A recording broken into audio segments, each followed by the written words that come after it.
Welcome everybody, I'm 25 and invested and we are doing a update on my stock portfolio. We will also take a look at my wife's. Let's start with my wife's actually. She did deposit a bit more money. It is at $10,000, $10,500, bringing the total portfolio value up to about $115,000. So $115,000, we are doing great. We're going to go back to the Wealthsimple portfolio. As we can see, I am up about this much on the weekly. On the 1 month, I'm up 5.38%. On the 3 months, I'm up 6.38%. 38. Oh yeah, nice.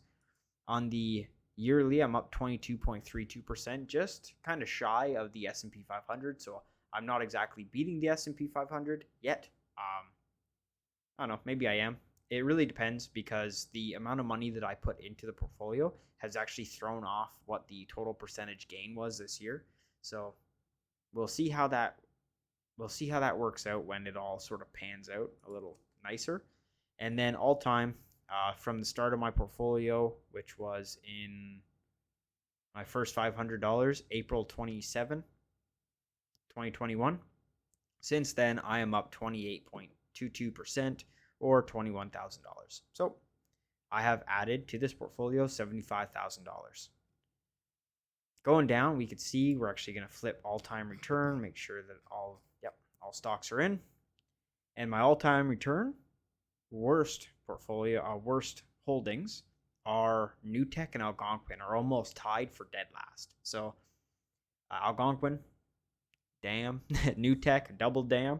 The NEWT has been, I think, the furthest down in my portfolio, which I believe that's sitting at minus 55%.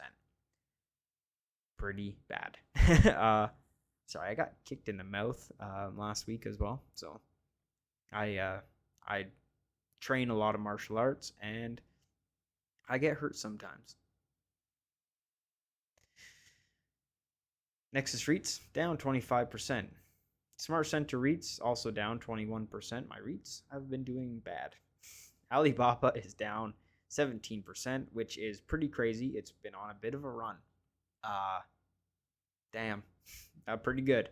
17% negative. This used to be one of my worst holdings.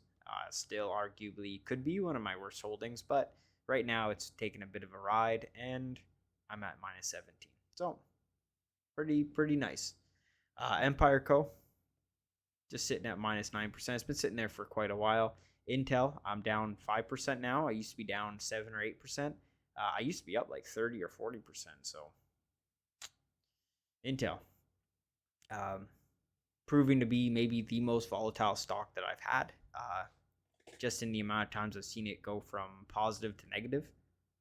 Bank of Nova Scotia, also doing quite all right. I picked up Ultra Beauty last week. This is the most recent position that I've started, and I am down 0.11%. I put $2,400 in, and then the rest I put on Xeqt, which was about $400. So altogether spending about $3,000 on Ultra Beauty / Xeqt. The last buys that I had last week. I still have $6,000 in my cash holdings. This is cash, so this is like what I'm taking my money from to invest, which is about 6% of my total portfolio, maybe a little more, like 7%. I planned on having that sit at about 5%. That's what it is about now. So most of my money is working. My wife's account, all of it is just going right into Xeqt. So what you see there that's it. That's all she has. Canadian Tire Co. Canadian Tire Co. was the second most recent stock that I bought a few weeks back. I am up 6.7% on that position. Dream Industrial, I'm up 6% on the position.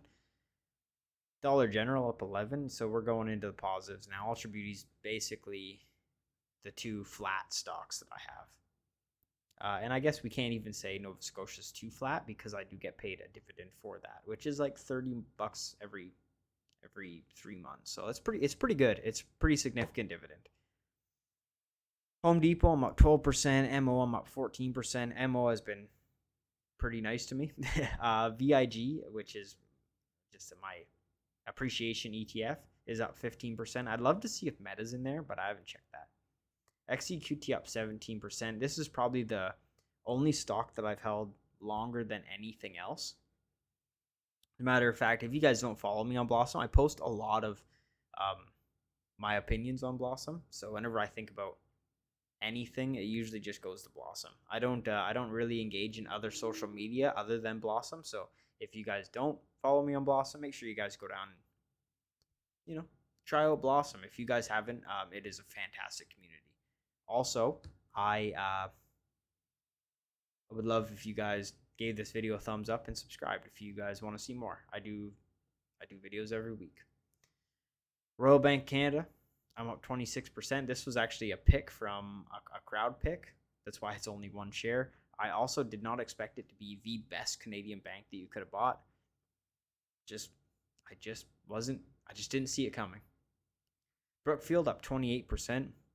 Some people were saying that Brookfield was the suspicious Berkshire Hathaway Canadian investment. It actually ended up being Chubb's Insurance, not Brookfield, but that is quite all right. Brookfield is still doing well. I am still up 28% on Brookfield. BlackRock, I'm up 29. This has been sitting stagnant at about 25 to 28% for quite a while. So, 30% for quite a while. So we'll see what happens with BlackRock. Apple, 31%. Very nice. Apple did come down a bit. Now they're back up to 190. I don't know when that happened, and I don't know why. I heard they are adding AI to some of their platforms. Just an AI company. Everyone's kind of jumping on that buzzword. Walmart's absolutely killing it as well. They just released their quarterly earnings. They went up quite a few, I think like 5 or 6% on that day. I am up 46% on Walmart. Very good. Berkshire Hathaway up 50%. I do believe that Berkshire Hathaway might be a little expensive for me right now. I always say that. They always go up. So, how long does it take before you can tell yourself you're wrong, right? Can't buy conviction. I'm certainly not buying Berkshire Hathaway at this price, but that is my opinion. So, that's just what I'm going to do. Google, Alphabet, Class A shares, 51% up. Very nice. Thank you, Google. It is one of my bigger singular stock. I think it is the biggest single stock holding that I have, and I'm up 50% on it. It ended up being kind of the loser of the AI bubble. So still is, arguably, it is 8% behind Microsoft, and I did dollar cost average quite extensively down for Google. So, but Manulife has been ripping. Manulife is also something that one of my coworkers bought as he's been trying to get into the stocks. He and his mom have accounts through Manulife. It's something close to something that he knows, so it's fun. It's fun to own. I used to have a deferred profit share program through Manulife, through one of my old companies, and I like Manulife. I think they charge pretty high fees, which I guess as an investor is a good thing. But for me personally, as an investor, I'm not going to go there for my investing. I would much rather have a more hands-on approach. So I will own them, but I won't use them. That's just me. Caterpillar up 77%, Dollar Am up 130%, Meta up 150%. These two are and have been the strongest performing stocks in my portfolio for quite a while now. So, and by a pretty large margin. I mean, the next one down is almost half. So, damn, pretty good. As we can see, we got some dividends here. Just collecting dividends. Earn some stock lending money. Pretty fun. We're going to switch over to my First Home Saves account next, which is another $8,000. $8,050, sorry. And that is because it owns one Xeqt share, which is up 50 cents. I am using the dividends from cash to buy Xeqt in the meantime of waiting for a significant pullback, which may or may not happen. Time in the market beats timing in the market, blah, blah, blah, blah, blah. I know. I could do it a different way, and I'm sure that mathematically it makes more sense to do it that way. It just helps me sleep at night to try to have a bit more control over the situation, which maybe might even mean I have less control over the situation. So, truth hurts. truth hurts. I'll see you guys next time. Bye now.